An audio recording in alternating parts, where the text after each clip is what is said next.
எண்ணினிய சொந்தங்களுக்கு அன்பான வணக்கம். இது எங்கள் நிலம், நான் உங்கள் சுகிர்தன். அதாவது வந்து பார்த்தீங்கன்னா கிளிநொச்சி ரத்தினபுரத்தில் வந்து ஒரு 4 ஏக்கர் காணி, நல்ல சோலையாக இருக்குது இந்த காணி. இந்த காணிக்குள்ளே வந்து ஒரு வீடோட விற்பனைக்காக வந்திருக்குது இந்த காணி. அதாவது வந்து 3 ரூம் கோல் கிச்சன் இருக்குதுங்க. ஒரு அழகான வீடு. உண்மையாலுமே வீடு கொஞ்சம் பெயிண்ட் பண்ணணும், கொஞ்சம் ஊத்தையாக இருக்குது. நிறைய காலம் பெயிண்ட் பண்ணாமல் விட்டுச்சுன்னா கொஞ்சம் கரியாக இருக்குதே தவிர, ஆனால் வந்து பார்த்தீங்கன்னு சொன்னால் அருமையான வீடு. நல்லா பிளான் பண்ணி கட்டியிருக்கிறாங்க இந்த வீட்டை. பார்த்தீங்கன்னா உங்களுக்கு தெரியும், நிலமெல்லாம் நீங்கள் இழுக்க வேண்டி இருக்குது. ஆனால் காணி வந்து நல்லா அறிக்கையாக, நல்ல சோலையாக, நிறைய பாக்கு கண்டுகளோடு இருக்குது. பார்த்தீங்கன்னா சில இடங்களில் கொஞ்சம் தள்ளி அந்த வேலிக்கரையோடு நீங்கள் வந்து கொஞ்சம் மண் பறிக்க வேண்டி இருக்குது. கொஞ்சம் அந்த பகுதியில் கொஞ்சம் தண்ணி நிற்கிது, பள்ளமாக தான் இருக்குது. கொஞ்சம் கொஞ்சமாக நீங்கள் வந்து மண் வெட்டி பறித்து கொள்ளணும். ஆனால் அத்திவாரத்தை முன்னுக்கு கட்டிட்டு அதுக்கு பிறகு தான் நீங்கள் வந்து மண் பறிக்க வேண்டி இருக்கும். என்னென்னு சொன்னால் அதான் உங்களுக்கு நல்லது. பார்த்தீங்கன்னா தெரியும். மற்றும்படி காணி வந்து வீடு இருக்கிறதோட சேர்த்து நல்ல புட்டியாக தான் இருக்குது. வெள்ளங்கள் எல்லாம் வராது, வெள்ளங்கள் நிற்காது, வீட்டுக்கு வந்து வெள்ளம் ஏறாது. சைட்டில் தண்ணி நிற்கிது தான், அதோட தண்ணி நின்று கொள்ளும். அதுக்கு நீங்க காலப்போக்கில் மண்ணுகளை வந்து பறித்து கொள்ளலாம், ஒன்றும் பிரச்சனை இல்லை. இதில் வந்து ஒரு 4 ஏக்கர் காணி இருக்குதுங்க.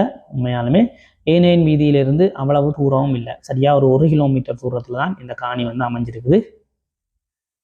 நீங்கள் வந்து வலையக்கல்லி பனிமனை ரோட்டால் வந்து இந்த காணிக்கு வரலாம். வலையக்கல்லி பனிமனையால் வந்து அப்படியே அந்த ரத்தினபுரம் அந்த பாலத்தை கடந்த உடனே அதில் ஒரு ஆஞ்சநேயர் கோயில் ஒன்று வரும், கிருஷ்ணர் கோயில் வரும். அந்த கிருஷ்ணர் கோயிலுக்கு பக்கத்துலேயே வந்து பார்த்தீங்கன்னு சொன்னால் ஒரு பாதை ஒன்று இருக்குது. அந்த பாதையால் போனீங்கன்னு சொன்னால் இந்த காணி வந்துடும். பாருங்க, அவ்வளோ அழகாக இருக்குன்னு பாருங்கள். உண்மையாலுமே நல்ல சோலையாக இருக்குது இந்த காணி. இதில் வந்து ஒரு கட்டுக்கிணறு ஒன்று இருக்குது. மேலாலேயே வந்து பார்த்தீங்கன்னு சொன்னால் தண்ணி இருக்குது பாருங்க. மேலாலேயே தண்ணி இருக்குது பாருங்கள். தண்ணிக்கு எந்த வித பஞ்சமும் இல்லை, நல்ல தண்ணி கிணறு.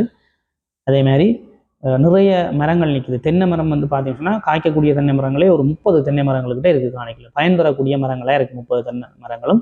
பாக்கு மரங்கள் வந்து பார்த்தீங்கன்னு சொன்னால் ஒரு 70-80 பாக்கு மரங்கள் நிற்கிது காணிக்குள்ளே. பார்த்தீங்கன்னா தெரியும், நல்ல சோலையாக காணி இருக்குது.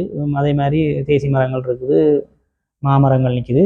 ஒரு ஆட்டு கொட்டியில் ஒன்று நல்ல உயரமாக வந்து அடிச்சிருக்கிறாங்க. உங்களுக்கு அதில் வந்து ஆடு விட்டு வளர்க்கக்கூடிய மாதிரி நல்ல வசதியாக இருக்குது.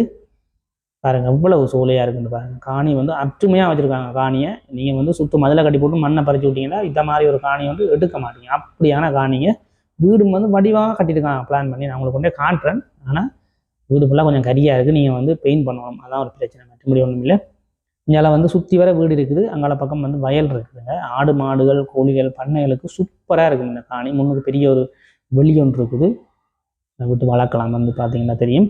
அதாவது இதில் இருந்து ஹாஸ்பிட்டல் எல்லாம் சரியான கிட்ட அவங்களுக்கு. ஹாஸ்பிட்டல் எல்லாம் வந்து எல்லாம் 1 கிலோமீட்டர் தூரங்களுக்குலாம் கிளிநொச்சி சென்ட்ரல் காலேஜ் எல்லாம் வந்து பார்த்தீங்கன்னா 1 கிலோமீட்டர் தூரங்களுக்குள்ளேயே இருக்குது. எல்லாம் பக்கத்துலேயே இருக்குது. சந்தையெல்லாம் பக்கத்துலேயே இருக்குது. சரியாக 10 நிமிஷம் நீங்கள் வந்து சந்தைக்கெல்லாம் போகக்கூடிய மாதிரி இருக்கும். நல்ல ஒரு இடத்துல இருக்குது. சூப்பரான காணிங்க. உண்மையாலுமே மிஸ் பண்ணிடாதீங்க. பார்த்தீங்கன்னா தெரியும். வீட்டுக்குள்ளே போய் வீட்டோட அமைப்பு உங்களுக்கு நான் நோமலாக காட்டுறேன். முன்னுக்கு எப்படி டிசைன் பண்ணியிருக்காங்க பாருங்கள். இந்த அவுட் ஹோல் வந்து அழகாக டிசைன் பண்ணியிருக்காங்க. மேலே அந்த சூப்பராக இருக்குது. கீழே நிலம் இழுக்கணும். நீங்கள் நிலம் இழுக்கணும். கொஞ்சம் வேலை திட்டங்கள் நீங்கள் கண்டிப்பாக செய்ய வேண்டி இருக்குதுங்க வீட்டுக்கு. ஆனால் வீடு வந்து அழகாக இருக்குது. கீழே நிலம் இழுத்து பெயிண்டிங் வேலையெல்லாம் செய்து விட்டீங்கன்னாலே சும்மா பளிச்சுன்னு இருக்கும் வீடு. எல்லாம் 10-10 ரூம் எல்லாம் உங்களுக்கு நான் ரூமை காட்ட தேவையில்லை. எல்லாம் 10க்கு 10 நோமலாக மற்ற வீடுகளுக்கு வர மாதிரியான அளவு திட்டங்கள்லாம் ரூம்கள் இருக்குது. 3 ரூம் இருக்குது பாருங்கள். கொஞ்சம் உள்ளே போய் உங்களுக்கு கிச்சனையும் காட்டியிருந்தேன். பார்த்தீங்கன்னா தெரியும். கிச்சனு வடக்கு வாசல் வீடுங்க. உண்மையாலுமே இது பார்த்தீங்கன்னா தெரியும். 3 ரூம் ஜல கிச்சன் இருக்குது. வடக்கு வாசல் வீடாக இந்த வீடு வந்து காணப்படுது. பார்த்தீங்கன்னா தெரியும் பாருங்கள் எவ்வளோ சரியாக இருக்குன்னு. இதை பெயிண்ட் பண்ணணும். ஆனால் பாருங்கள் எவ்வளோ ஆர்ட்ஸ் எல்லாம் பண்ணியிருக்காங்க பாருங்கள். அந்த கிச்சனுக்குலாம் ஆர்ட்ஸ் சூப்பராக பண்ணியிருக்காங்க பாருங்கள். அதே மாதிரி இங்கே அந்த கட்டுகள் எல்லாம் நீட்டாக இருக்குங்க. அடிச்சு மாவுளெல்லாம் பதிச்சு விட்டிங்கன்னா சூப்பர் வீடு. ஒட்டி பிரச்சனையும் இல்லை. நல்ல அத்திவாரம் நல்லா உயர்த்தி தான் போட்டிருக்காங்க பாருங்கள். இந்த ஆர்ட்ஸ் எல்லாம் பாருங்கள் எப்படி இருக்குன்னு. அவுட் ஹோலுக்கு எப்படி ஆர்ட்ஸ் கொடுத்து வச்சுருக்காங்க பாருங்கள். அருமையாக இருக்குங்க. உண்மையாலுமே நல்ல ஒரு வீடு. நல்ல வீடு பெயிண்ட் பண்ணி கொஞ்சம் மாவுளெல்லாம் பதிச்சு கொஞ்சம் செய்து கொடுத்தீங்கன்னா சூப்பரான வீடுங்க. அதே மாதிரி காணியும் அருமையான காணிங்க. எல்லாம் வசதிக்கு ஏற்ற மாதிரியான ஒரு காணி. கட்டு கிணறோட நல்ல தண்ணி கிணறோட இருக்குது. ஓகே, இதான் இந்த காணியினுடைய ஒரு முழுமையான அமைப்பாக இருக்குது. இந்த காணியோட விலை வந்து பார்த்தீங்கன்னு சொன்னால் 85 லட்சம் ரூபா வந்து உரிமையாளர் சொல்கிறேன். நான் உங்களுக்கு உரிமையாளரோட நம்பரை தரேன், பிரச்சனை இல்லை. நீங்கள் வந்து அவரோட கதைச்சி பேசி இந்த காணியை வந்து எடுத்துக்கொள்ளலாம், ஒன்றும் பிரச்சனை இல்லைங்க. இல்லாட்டி என்னோட எடுக்க போகிறீங்கன்னா என்னோட எடுத்துக்கொள்ளலாம். ஓகேண்ணே, மற்றும் ஒரு பதிவில் நான் உங்களை சந்திக்கிறேன். நன்றி, வணக்கம்.